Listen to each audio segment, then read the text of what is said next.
Hi there. In this course, we're going to be using Unity 6 with visual scripting and SPUC to create a space shooter game. If you're not sure what any of that is, stick around and I'll show how it helps you to make games. The mechanics that will be covered here: moving, rotating, input controls for our player, shooting, spawning objects, collectible upgrades for our spaceship, and finalize the course by creating a boss for the game. The video is pretty long, so I'm going to put timestamps in description. I will start with scene setup, but there is also a link where you can just download the initial scene setup. Hopefully you'll find this course helpful. If you have any questions at any point, you can write that in the comments. With that, let's get started. We're going to start by creating a new project, and I am assuming that you have installed a Unity Hub, and under installs you also installed Unity 6. Now, going to projects, we can create a new project. Make sure the editor version is select to Unity 6, the version that you want to use for your game. And the next thing is selecting the template. Now this will vary on what type of game you're going to be creating. So if you want to do a 2D game, you want to start with the Universal 2D. If you're making a 3D game, you go for the Universal 3D. Next thing, we need to specify our project name. Let's say welcome Unity 6. You can change the location where you want to save this project, and also you can select the organization that you want this project to be under. The next two options is to connect to Unity Cloud. So if you leave this mark on, this project with the name of Welcome to Unity 6 is automatically going to be created in your Unity dashboard or Unity Cloud. And if this is just a test project that you're not thinking of using Unity services in, I would recommend you to turn it off so that you don't have to later on remove this Unity project from the dashboard. If you ever later decide that you want to connect it, you can do that in the project settings. So that is that option. Also, if you want to use Unity version control, this is also an option. But let's create our new project with these configurations. So the time it's going to take to create a project depends on your device. All right, so we got a brand new project now, and currently this is the default layout of Unity 6. If your window arrangement is something else and you want to reset it to the default, you can do it right here at the right corner and click default.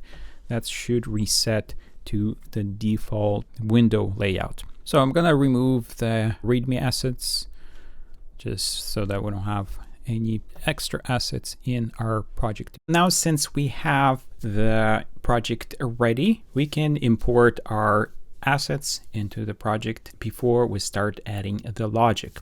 You can use whichever assets you want for this game, but I'll be using the free available Candy assets, Space Kit, and I'll leave a link where you can download them as well. And the easiest way to import new assets is to find the folder with the assets that you want to add. And in this case, I'm doing Kenny Space Kit assets. We can go inside here, and inside the model, so he provides different formats, but we are actually interested in FBX formats. So just drag that into the assets folder. And now let's rename this to Space Kit. We can go inside here and find all of the assets that are available here. Okay, so since we're looking at making a space shooter game, what I want to find is one of the spacecrafts. So it doesn't matter which one we use. We can just select that, drop it into our scene, and then we can reset the position.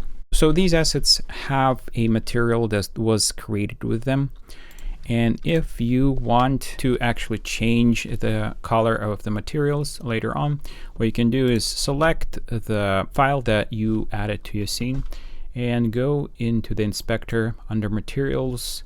You can do extract materials, click that, and you can select the folder where you want the materials to be extracted. So let's actually create a new folder called materials and select this folder and extract in there. So when that happens, the materials get extracted and they get connected automatically right here. So now if I click on this metal red color, we can find it in our assets and we can actually change it to something else that we want. So you can change the color of your space shuttle to how you want it to be. So something like that, you can change that. Okay, so we got our craft ready. Now let's look at the camera setting. In Unity 6, if you want to preview the camera in the scene, there's a button right there. And now you can preview the camera. I want the camera to be on top of the spacecraft. So let's set Z to 0 and Y, let's set it to start by setting it to 10. And this is going to be 90 degrees. So now we're viewing from top down onto that craft. And we can change the Z position if we want the craft to move a little bit forward. Also, since we're here in the camera, let's change the color of the background as well.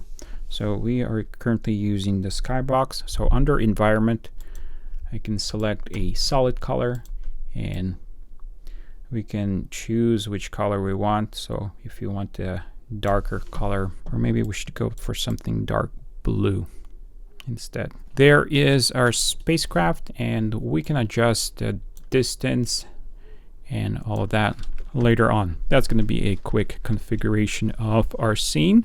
Also, before we do logic, let's add an enemy here. So I think I'm going to go with a meteor right there and we can move. That's going to be our enemy. Let's select this meteor and let's do extract material as well. So let's put it in the same materials folder, select folder. So now we have the rock material that we can modify. Let's make it a little bit grayer. But I just noticed that one problem that we have with rotation, that the middle is actually at the bottom, which can be a kind of a problem for us. So to fix this, we can create an empty parent and we'll call it Meteor. And now, since we started creating objects for our game, let's actually create prefabs.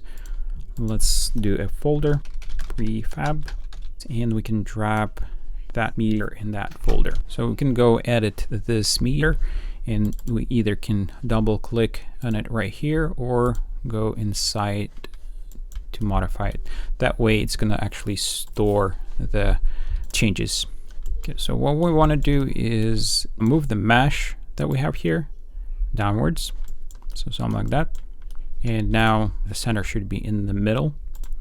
And if we try to rotate it now, it's going to be rotating around. So there we go. Now the other thing we need is some kind of laser. And for that, I guess we're going to go and use a cylinder. But if you have something you want to use, you can do that. To just scale to your liking. And we can position it at 0 and close to here. For material, we can go and create a new material here. Laser. Connect it here. And also let's rename the object laser as well. So for this material, let's go with a green laser. We can also connect emission, do some emission on it. So there is our laser. So from this laser, let's do a prefab as well. And we'll do a prefab from our player as well. I'm going to do create empty parent, and this is going to be our player. And also a prefab. So all of the objects that we're going to be using are ready. You can click Ctrl S to save the scene, and we're ready to go to the next step. This is going to be our initial setup, very basic, but later on we can come back and modify each of these prefabs to look much better, and then also change the background up to make it more space looking. But let's get into the exciting part of adding logic and controls for the game. Let's create a folder for our scripts. And for controlling this game, I'll be using Visual Scripting instead of C#. And Visual Scripting allows you to create the logic for your game without writing code. Instead, you add and connect nodes together to create the logic flow of your game. So you can go to Package Manager and make sure Visual Scripting is installed. So you can check in Project, Visual Scripting. If it's here, then it is installed. The current version is 1.9.5. If you can't find it in your project, so go to Unity registers and search for Visual Scripting, and you'll find it here, and then you'll have to install it. Now, to make scripting in Visual Scripting simple, I'll be using also my SPUC package. When creating games, there's a lot of logic and actions that you repeat. And that is why I created this SPUC package. It contains a lot of nodes that you can use to make the game logic much faster and make sure that they're structured in a similar fashion so that it makes it easy to be used in any portion of your game. And I'll clearly demonstrate the power of this package by building the logic of this game. So I'm gonna drag the package in here, and I will leave a link where you can get this package in the description, but you'll see how much easier it is to create logic for a game using this package. So right here I have SPUC package, and I can go inside here and look up all the available graphs that I have here. Currently the scene has no functionality. The stars that you see in the background is actually a particle system, so there is no scripts that are currently running in this game. And I want to create the logic with the nodes that are provided in the SPUC package. So let's start with the easiest one, which is the meteor. So I'm going to select meteor prefab and actually go inside here. So we would be adding the logic for the meteor itself. And for this prefab, let's add a script machine. Let's create a new graph, and I have a script folder that I'm going to put all of the scripts. Let's call it meteor graph. Click save, and let's start creating. So for the meteor, what we want to do is actually move it down, and also we can rotate it to make it seem like it's floating in space. So if you want to actually see it happen in real time, we can actually click play and start editing the script. So let's start with rotating. That way the object is not gonna move out of our scene. So let's look for the node rotate. And for this one, it's pretty simple. I mean, we can just select the speed that we want it to rotate, and just like that, 2020. That should get it to rotate in different angles, and that pretty much it with making that object rotating. Again, you can use some animation to rotate it as well, but just a simple rotate will do the same thing. Now let's get this object moving downwards, and for that let's use the move node, and by default it has the speed set to 1 in the X direction, so we actually want to move it in the Z direction and in the negative. Choose whatever speed we want it to move, and that is pretty much it. So that's a meteor. And also, if we don't destroy the meteor, it's gonna move off the scene and it's gonna stay in our game, and we don't really want to do that. So what we can do is on start, do a game object destroy and have a timer for it. So I think 20 seconds is probably gonna be plenty for it to move across our scene.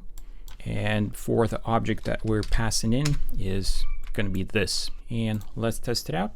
So as soon as we start the game, the meteor should go down, and in 20 seconds it should get destroyed. So there it is, it's gone. 20 seconds is a little bit too much, so we can actually decrease it and work out the time that we want it to be destroyed in. So 10 will be probably closer for the distance that the meteor needs to travel. Okay, so we got the logic for the meteor. Now let's create the next step is to spawn these meteors in our scene. And for that, I've created an empty game object and called it meteor spawner. So here also we want to create a script machine, new, and we'll just go to our scripts folder and call it meteor spawner graph. Click save.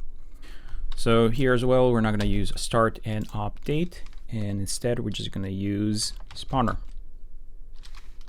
So the spawner takes in an asset that we want to spawn, which is going to be the meteor. So let's look for the meteor object in our assets. And there it is. That's the prefab that we've configured. So now if we go to the scene view, look at the top view, the position of our spawner is right here. So that should be right off the camera view where we can't see it. That way we can spawn the objects off our view. So that is the setup, and actually we can click play and configure the speed of our spawning and the distance. So right there you can see that it's currently spawning in a straight line, and for us to spawn across our whole window, we can set the minimum and the maximum distance in the X direction. So let's do -10 and 10. And we can see them starting spawning all over that span, but also we can set what rate to spawn in, and also you have a range of a rate. So currently it's from half a second to 1 second. If you want to have a constant rate, you can do 0.1, 0.1, and that's gonna increase that constant rate of spawning. So this is the range of spawning, and you can see that we can actually increase the range a little bit if we want to get more of those objects spawned on the edges, so that the spaceship won't be able to avoid the meteor just by staying on the side. So I think -13 seems good. And then I guess spawn rate, we can adjust that as well based on how difficult we want the game to be.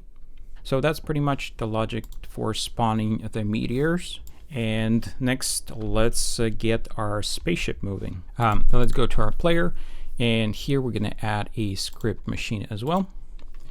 And let's create a new graph. Go to script, player graph, save. And this time I didn't go inside the prefab to add the script machine, so that's why you can see the plus icons right there.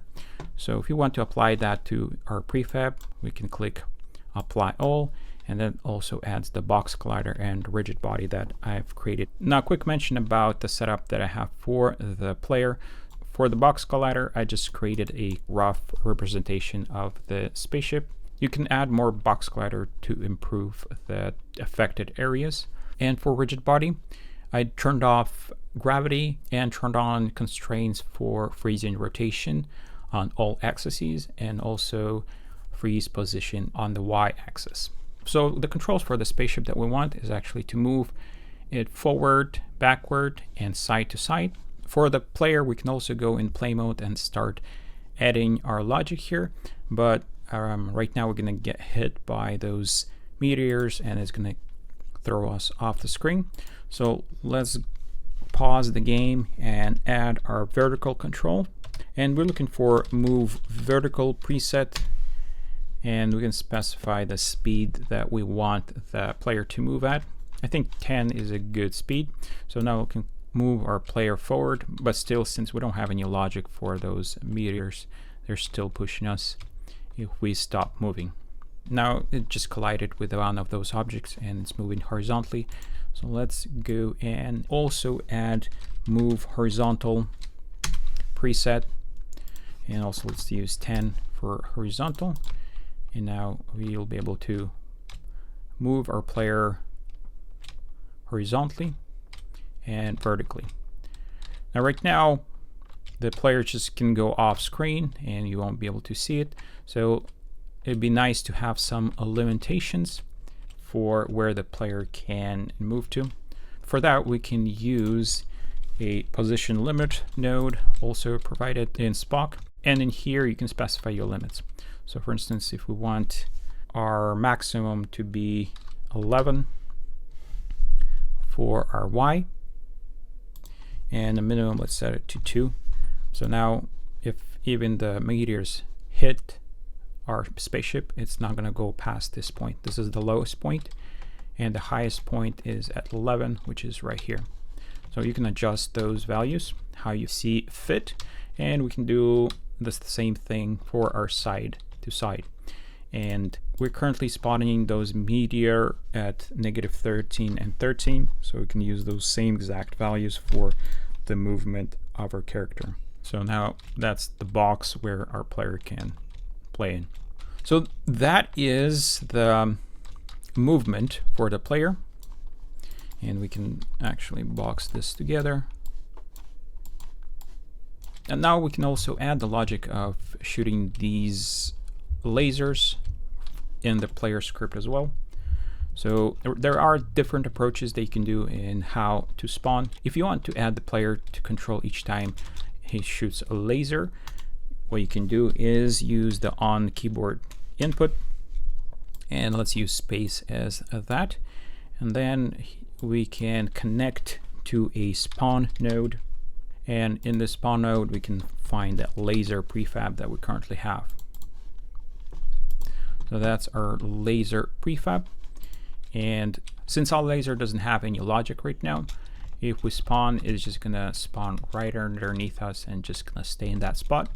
But one other thing, you can spawn a whole bunch of them without a limit. So if you do want to use a limit, you can use the cooldown option. You can go spawn, and here you can set what's the fastest rate you can spawn those lasers.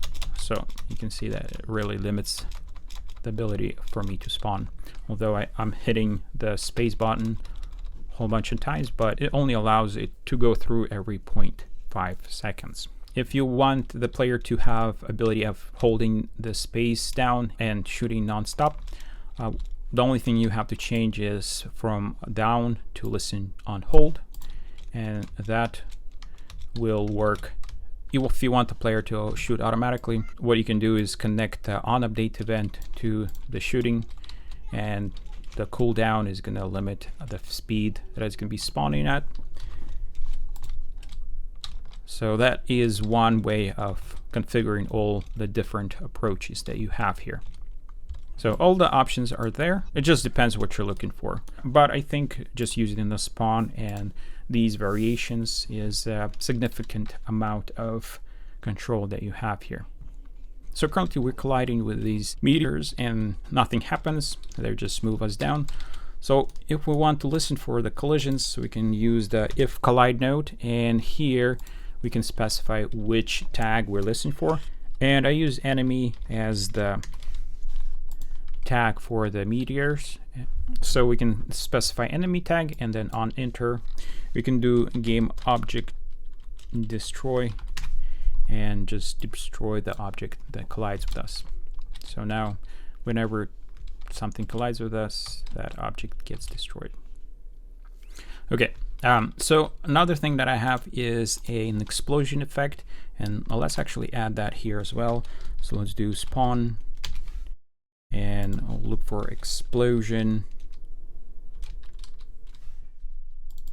right there. And now after we have destroyed that object, we can do an explosion, like showing that our spaceship got damaged. Okay, now let's go and fix this thing with the lasers. We have a whole bunch of lasers in our scene, and it's about time for us to do something with the lasers. So let's go inside of our prefab and add a script machine here. New graph, script.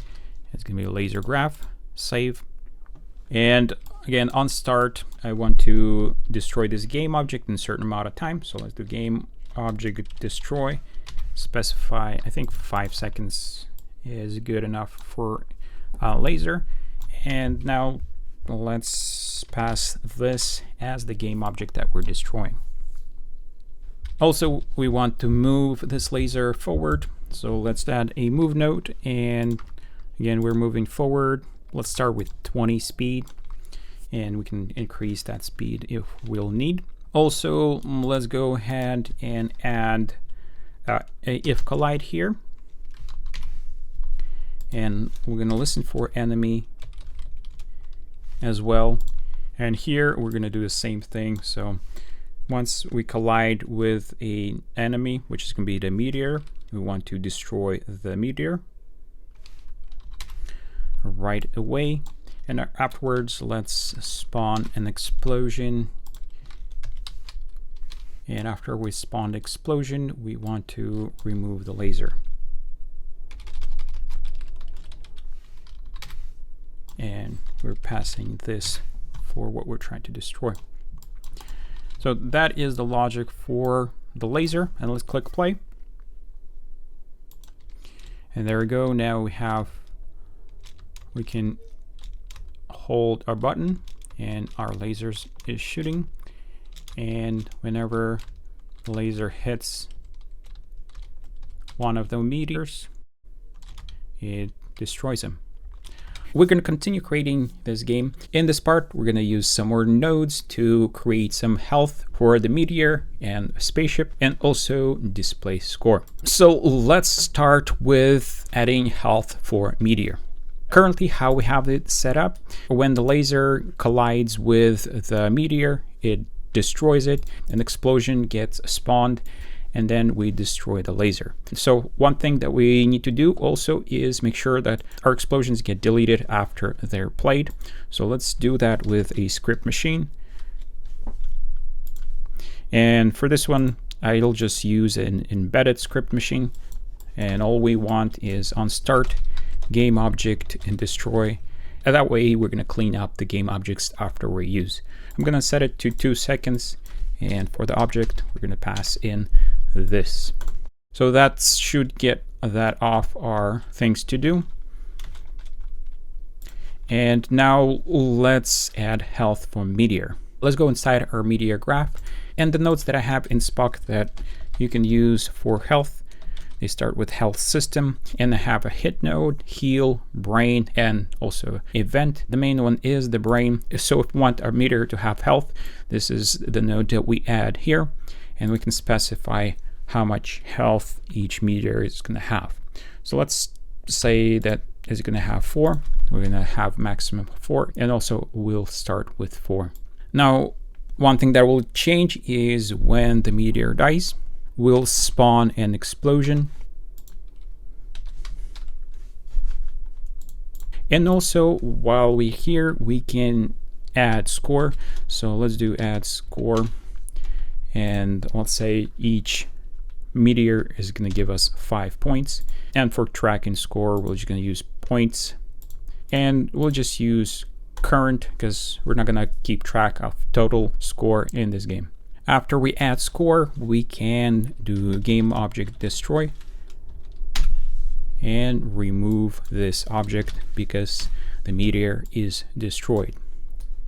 Also, I want to add an effect of showing that that meteor is being hit, and we can listen on hit event right here as well. So what I'm going to use is color animation, and the idea is to get this meteor tinted red each time it gets hit. To achieve that, I can set it to isDelta and specify by how much color I want it to be shifting. So let's select a very dark red color. And the reason why I'm selecting red dark color, because it's going to be adding this color to the existing one. If we want to subtract, which is going to make that color darker, you want to do the opposite. So subtracting, you want to subtract opposite of red color. Either one should work, and for duration of the animation, I'm just going to set it to 0.1, so it's going to animate it really fast. That is it for setting up for the meteor. Now we need to change the logic on the laser side. Currently, I'm just destroying the object, and instead, what we want to do is use the health system hit and pass that object that we collided with to the object that we're trying to hit. Damage, we'll leave it at 1, and then we can continue with the previous logic that we have. So this game destroyed, we can remove and replace it with the health system. So let's click play. And now you can see that I am hitting those meteors, they're being destroyed, but the colors are not being changed.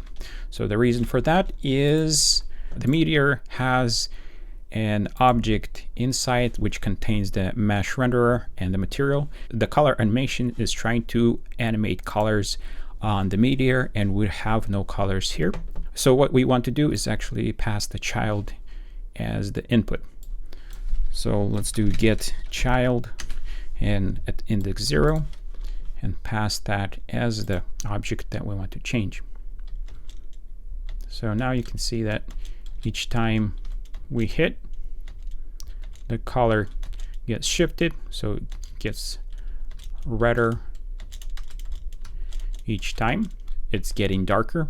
And if we change this from subtract to add, let's change the value to be a dark red color. We should see that the color gets brighter each time we hit. You can adjust by how much it's going to change for the look that you're going for. We have the health on the meteor, and we already did add the score counting for each meteor we destroy. So let's actually display that. And we're going to go and add a UI element, text, using Text Mesh Pro. And how we're going to set up is create an empty parent. This is going to be score. And on this score, let's add a horizontal layout group so that we can have two texts here. And for those two texts, I don't want to expand it. Actually, you want to use the child scale. We want to center it. And I want it on the top. The width, let's set it to 500. And now we can go to our text here. So this is going to say score.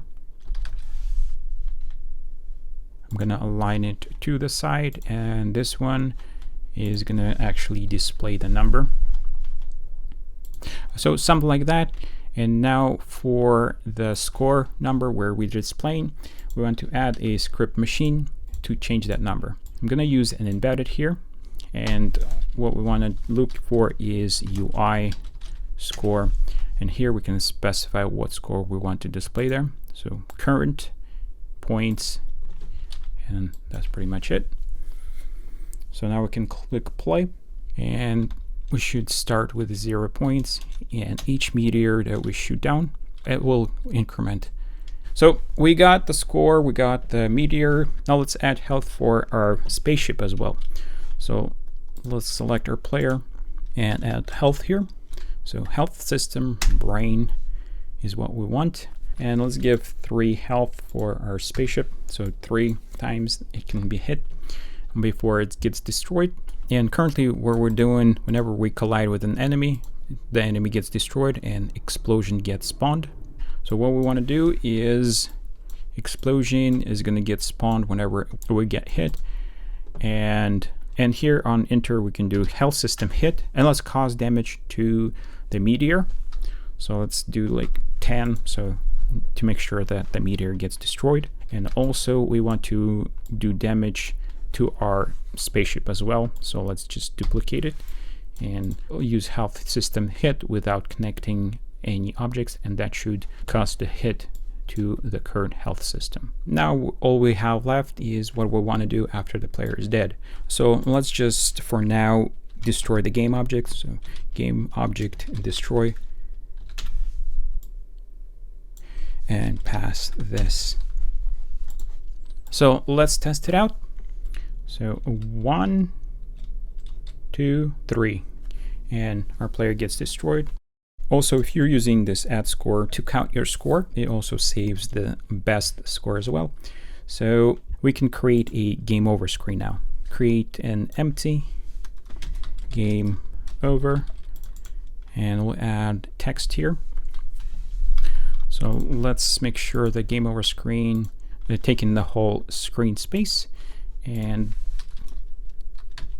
game over. Let's increase the width do 600, center it, height to, let's do 100. And we can also increase the size of our text. Here, what we can do is duplicate our score, and let's position it a little bit lower, and this is going to be best score instead. So we can copy the same thing that we had there, except now we can just say that this is best score. And the place where we were displaying the UI, instead of using current, we can select best, and that's going to display the best score for us. Now let's add the ability to display the screen when we lose the game. The current easiest way to do it with SPUC is by using show hide UI. So in here, what we can do is use the show hide UI, and we can pass the name of the UI that we want to hide or show. And in this case, it's game over. So we can use that name that we have for the game object, game over, and pass it in here. So now to display that game over, we want to, before we destroy this game object, connect it to show, and then after shown, we'll destroy the object. Now for this node to find game over, we need to specify where we want to look for these UI names. Going to canvas here, what we can do is add a script machine, and let's just do an embedded script machine here. And there is a node called config UI, and all this is going to do is go through all the childs of this game object and make the names of the game objects available to be triggered with the show and hide UI node. So by default, we want the game over screen to be off. But before we do that, let's also add on click event to restart the game. So let's do script machine, embedded, and in here, what we want to do is listen for the on click, and it's just on pointer click if we want to have the mouse click, and we can do more than one, so on keyboard input as well. And we can listen for the space to restart the game as well. To restart, there is a node that we can use, restart scene. And that's just going to restart the current scene for us. Now that we configured the restart option, we can disable this game over screen, save it, and click run. And we can test it out. So let's go destroy our spaceship. And there we go, we can see our current score, our best score, and a game over screen. If we click, that's gonna restart our game. And now we can try to beat that score. Taking a look at using a state machine with visual scripting for doing upgrades. And I'll be shown how you can collect upgrades and upgrade the laser. Okay, so let's go to our player. And let's take a look at what's going on here right now. We have the collision with enemy system right here. We have our health system for our player. And currently this is our shooting system. So if we hold the space, it will be shooting a laser every 0.1 second. And here is the laser that it's shooting. We want to modify this process right here and change it based on the state that we are in. So let's create a state machine here, and we can do that by going to nesting and use a state unit. So in here, you just have start and stop of their state, and let's copy this code, and inside here, we'll put this code inside of our start state. So by default, you can see that the state unit is disabled. So if we start the game, we can't shoot. So to be able to start shooting, what we need to do is add this on start so that that state will be enabled. Let's stop and play the game again so that the start unit is going to get triggered. And now we can see that on start, we are running that state unit.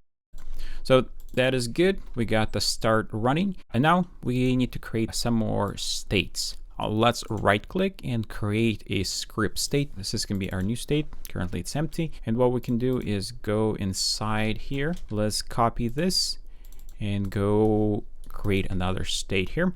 What I want to do is actually, instead of launching one laser, I want to launch two.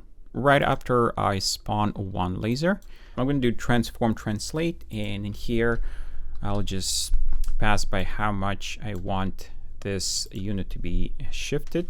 So let's do 0.2 into a positive X, and then we'll just duplicate this and create another laser, and this one is going to be shifted by -2. Well, let's go back into our state unit. You can select it and modify our title here. Let's call it 2X, and this start state, let's rename it to 1X. So currently you can see that there's a difference between these states. So this one is highlighted green, and that shows that this is a start state, and this one doesn't have it. And you can right click on it and toggle this as a start state, and both of them can be start state. So let's actually toggle this 2X as a start state, and let's see if it actually functions the way that I'm expecting it to function. So right there, now we have a 2X, and that is our currently a start state, and we can duplicate this now.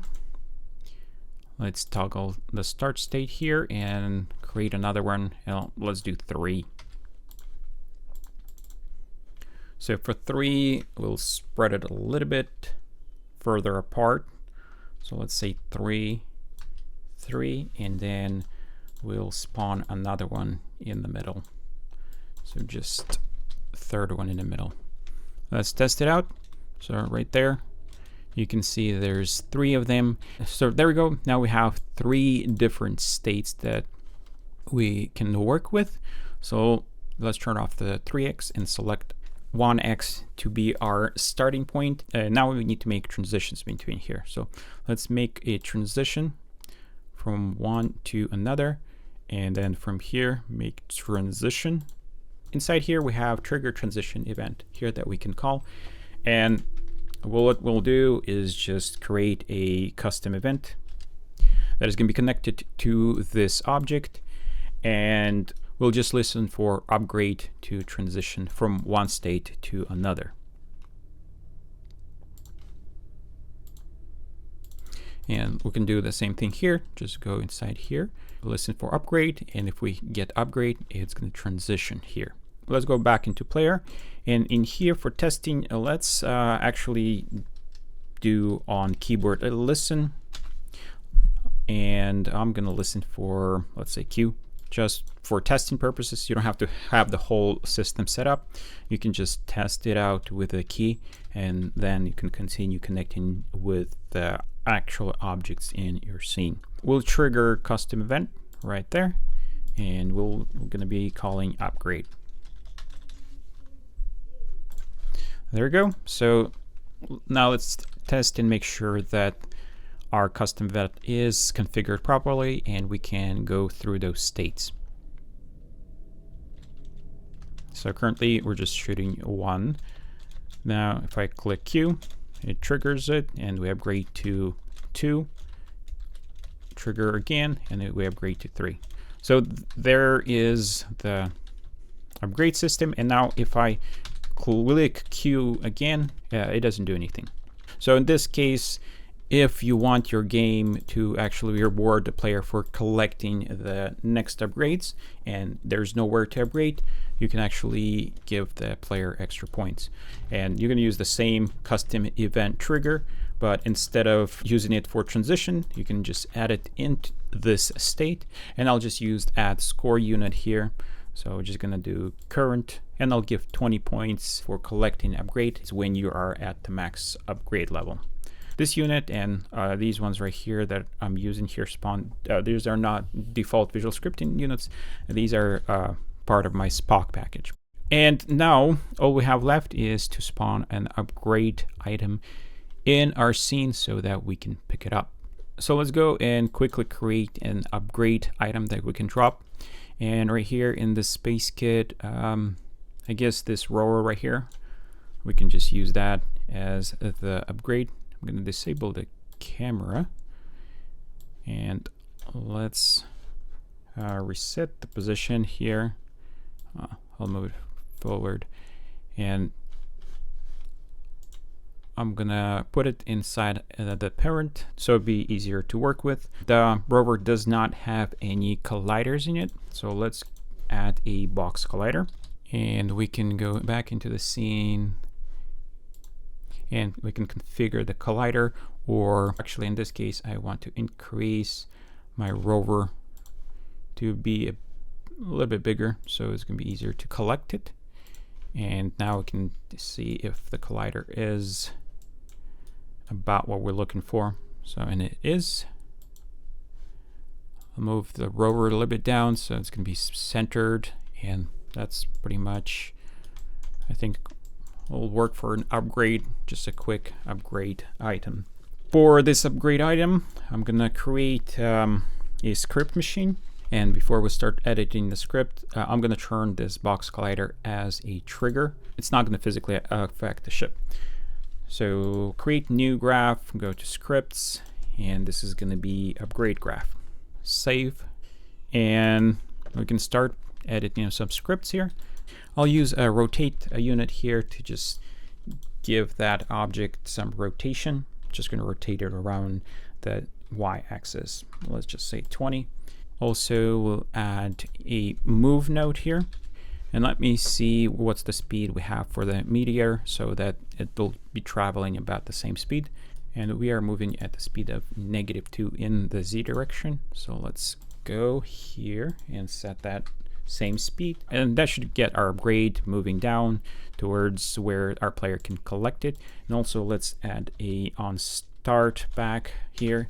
And I want to destroy this game object. So game object destroy in certain time once it goes off the screen. We'll set it to 10 seconds, and for the object we'll be passing this. So self-destruction in 10 seconds after it gets spawned. I think we covered all of the script here, and one more thing that we want to do is add a tag here. So you can use any of those tags that exist there, but I'm going to create a new tag and let's call it upgrade. And be sure to select it after you added that. That is it for that object, and I'll go into my prefabs and drag that in here to make that as our upgrade prefab. Now let's go back to our player, and now instead of listening for the cue to upgrade, we'll replace this with if collide listener. And here we're going to be listening for if we collide with the upgrade tag. The if collide is also one of the units from my SPUC package. So I've collided with it, and now you can see that it did upgrade. But we also want to destroy that game object after we do the upgrade. So let's add another node, game object, destroy, and we want to destroy it right away and pass the game object that we're getting from the collision to destroy.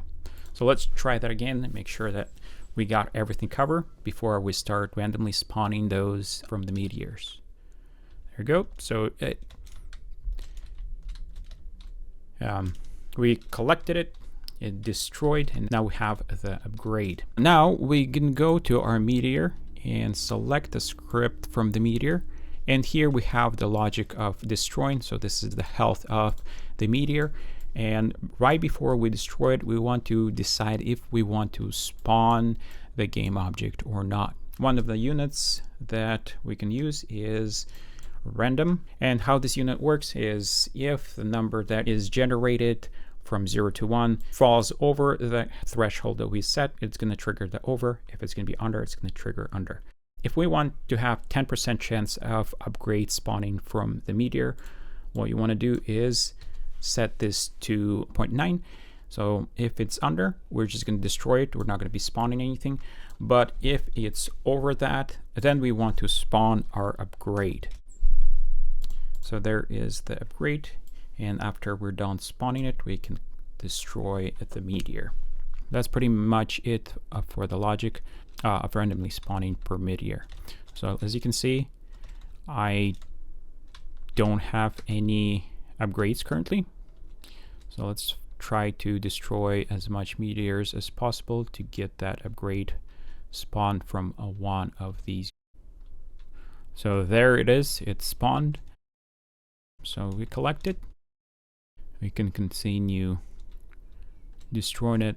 So, and there's another one. Now we can collect that, and we have the maximum amount of upgrades we can currently have. And now if I collect this one, I should get 20 points. There you go. 20 points for collecting an extra upgrade. One more thing that we can implement is you might want to reset your upgrades if you collide with one of the meteors. We can achieve that as well with a state machine.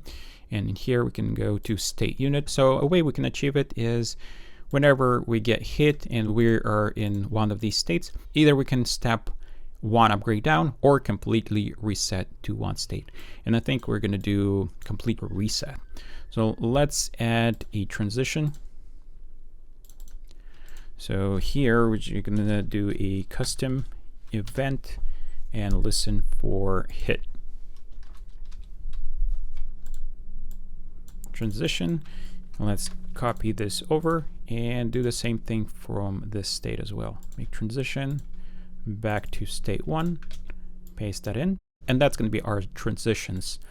Now let's go back to our player and trigger that hit event. So here, this is me listening to a event hitting an enemy, and right here is the health system. I can add the trigger in both these places, but let's set it up here. So trigger custom event, hit, and now let's go and click play.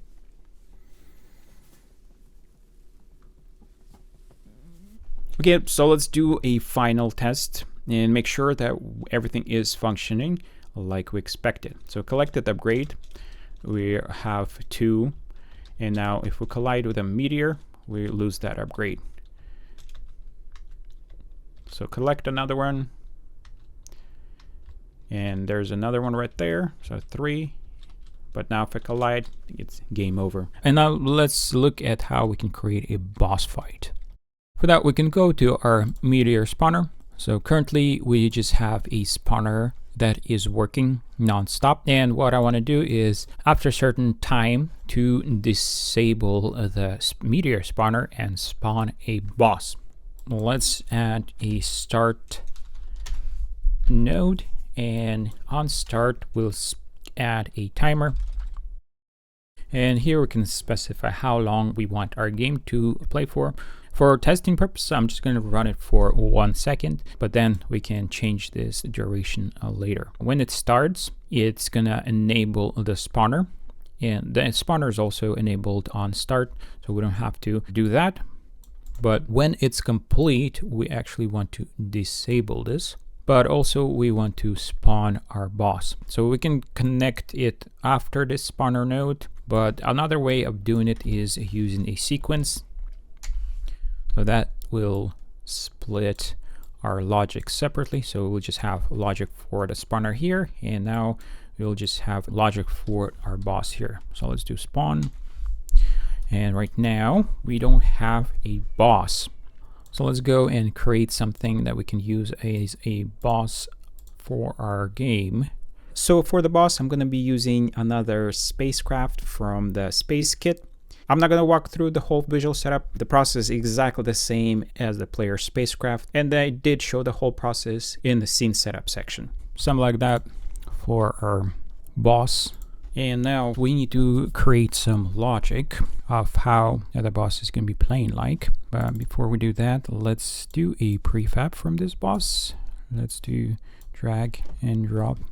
So that's our boss prefab. For now, let's go into our script and we will spawn our boss in So the meteor spawner is ready for our boss logic, but now I'm gonna turn off this meteor spawner and I'm gonna try to get the logic for the boss working now.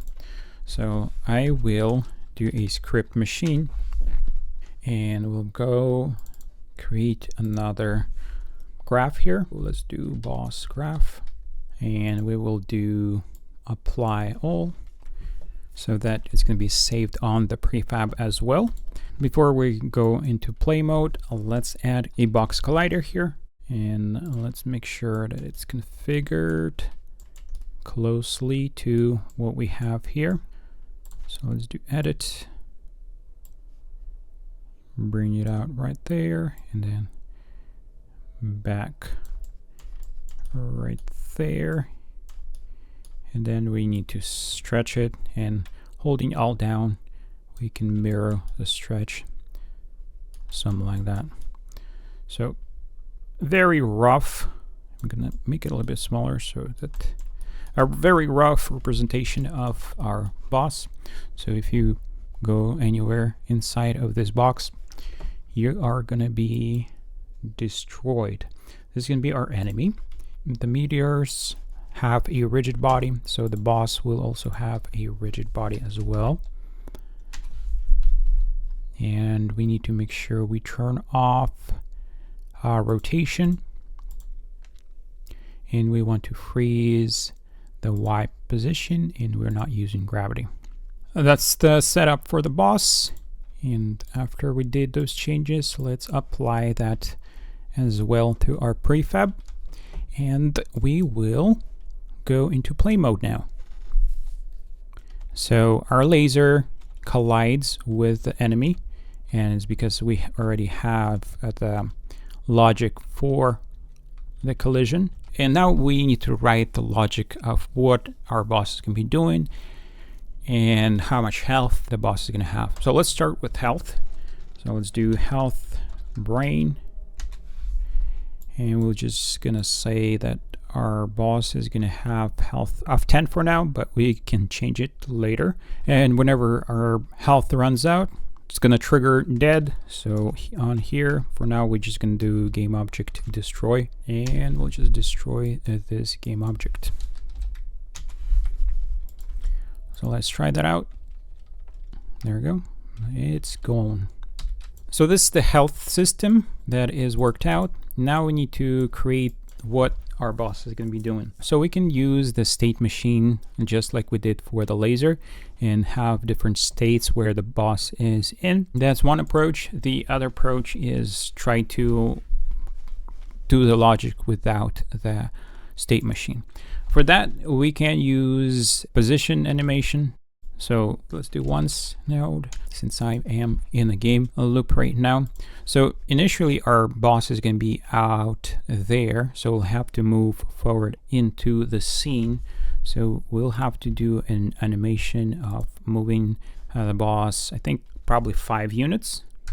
So it is delta, and if this is the position that I want him to end up with, which is 7.5, and right now he's in 15.5, so that means I need to move the spaceship 8 units down, so -8 units.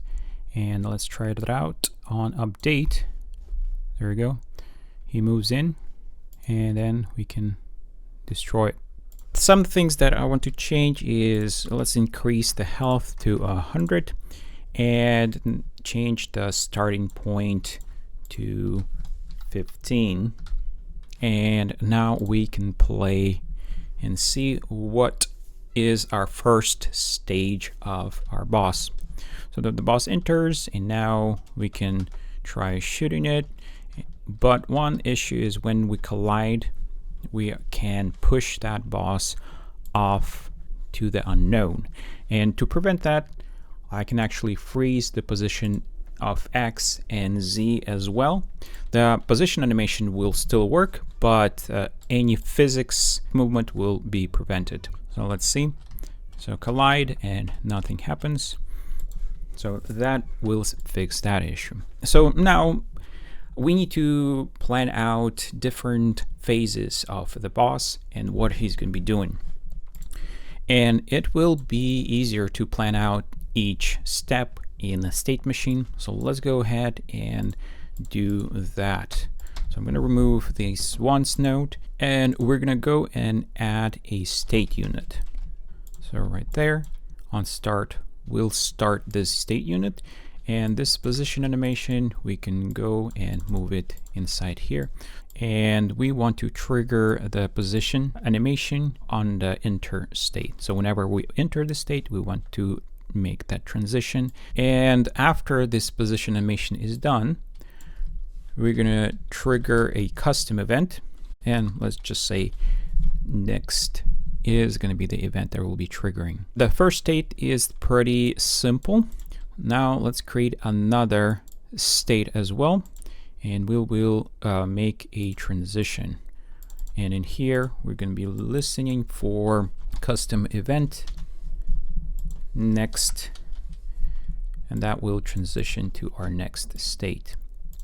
In this next state, let's get our boss to spawn a meteor. So we're going to use the spawn unit here, and we can search for meteor. I'm just reusing prefabs that I already have. So let's try that out and see how it looks right now. So our boss moves in, and then a meteor gets spawned. But you can see that the meteor is spawned not in a location where we want it to be. So let's fix that. So we actually want it spawned right here in front of spacecraft, not in the back. So we want to spawn it about 3 units in front. So let's see if we can change that. After it's done, we'll do transform, translate, XYZ. We're going to be translating this object, and we want to move in Z direction.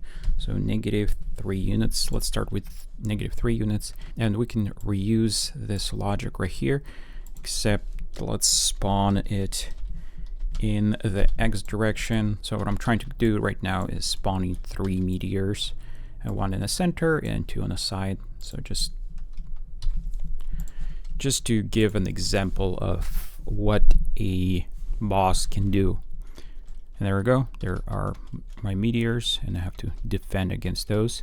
Doesn't really give me that much time, but so that could be one other state that we can have. And let's rename this state to shoot. We could have made something else, like it's launching little spaceships that we can destroy, but I'll leave it at meteors because we have the logic for it set already.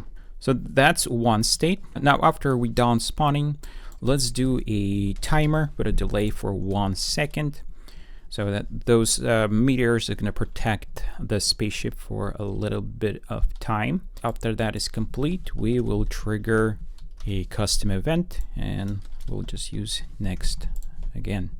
So let's create a new script for another state, and we'll call this move. So from here, we'll make a transition, listen for that custom event, next, and in here on interstate, we're going to run position animation node. And now I want to move the spaceship on a random X position. So let's use another node, and I have a random vector 3 node. So that can be used as the position that we want to move the spaceship. But this time I'm going to switch from isDelta to a fixed position.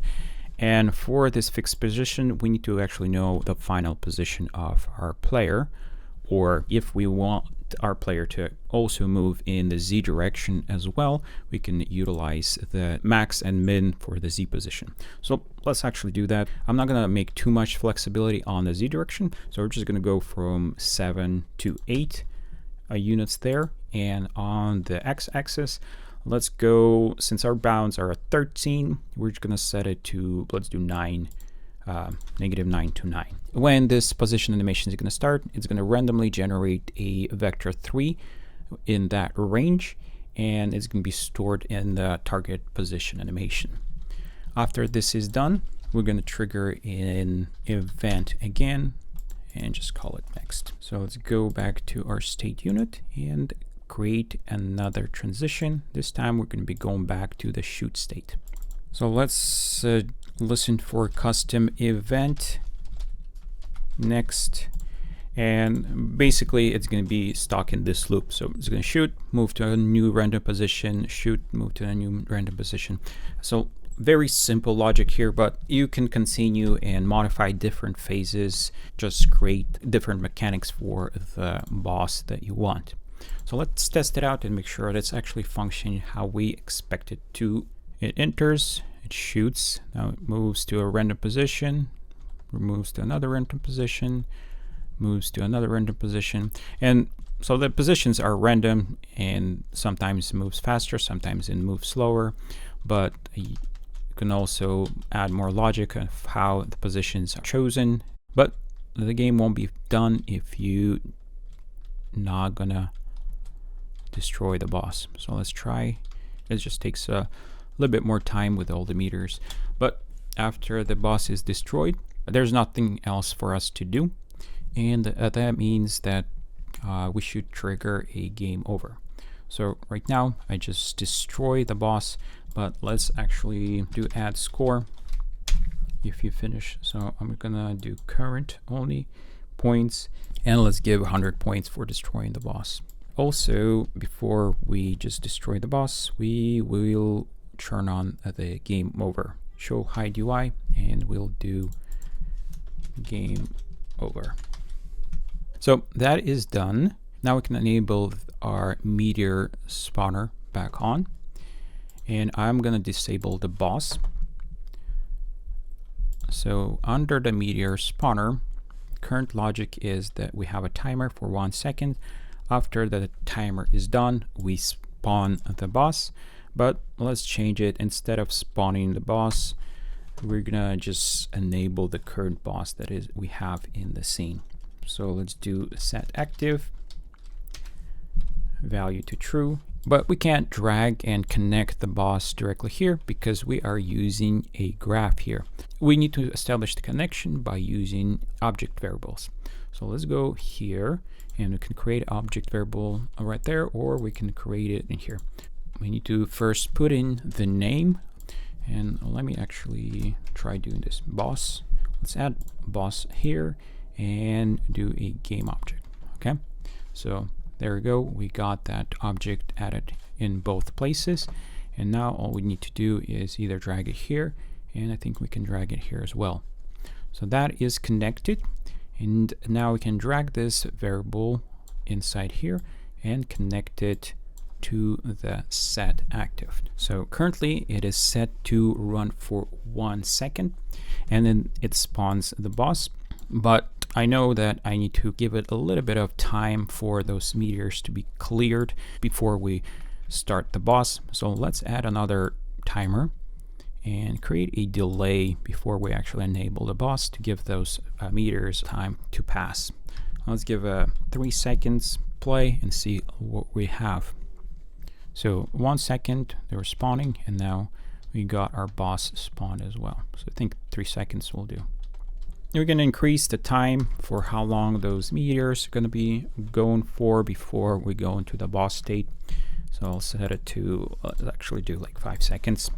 Another thing that we might want to show is the health of our boss. For that, we'll need to create a UI element. We can just use the slider. So let's try that. So currently the slider has a fill area, background, and handle. So we can just disable the handle, and we're looking for just the fill. So right now this is how it works. We can change the scale, the size. So height, position, let's move it and anchor to the top, move it down. So just a little bit of adjustments, and I'm just going to turn off the interactable. And for fill area, I'm just going to change it to red. And the background, we'll just going to make it semi-transparent. So something like that. One thing to get rid of that gap right there, we need to switch the right to be at 5 as well. It has a, by default, it has some offset there. And now, if we connect to the slider, we can use it to display our health. So I'm going to rename this to boss health, and we can go to our boss, select the object, and we'll add a UI element right here. So let's do game object, and we can connect that right here. Okay. By default, it's going to be hidden, but on start, we want to display this. We can use the hide show UI here if we want, but we already have the game object connected here. That's not really necessary. The other thing that we can do is use the hide show right here and connect this game object that we have here. So we're going to show it on start, and then on and destroy, we want to actually hide it before we show in game over UI. So that will display that slider. But now to update the slider, we can use the hit event. So on hit, I want to get the slider, set the value, and we're going to connect that HP percent. That should give me from 0 to 1. That unit is highlighted in yellow, saying that there is no slider in this game object. And that's why we need to connect it to our UI. So there's the boss. We got our UI. And now when we hit, you can see that the health is decreasing. Let's try to get some more hits. And there we go. Yeah, the health is gone, so it should have destroyed that. But I messed up with the name of the UI. So I have game over with the space, and right here I have it without the space. So that is the mistake. So that's why using the names to find things are more error prone. So with this implementation of our boss, I think we are at the end of this course. I hope you found this video helpful and got a lot of knowledge. And if you have any questions, be sure to write that in the comments.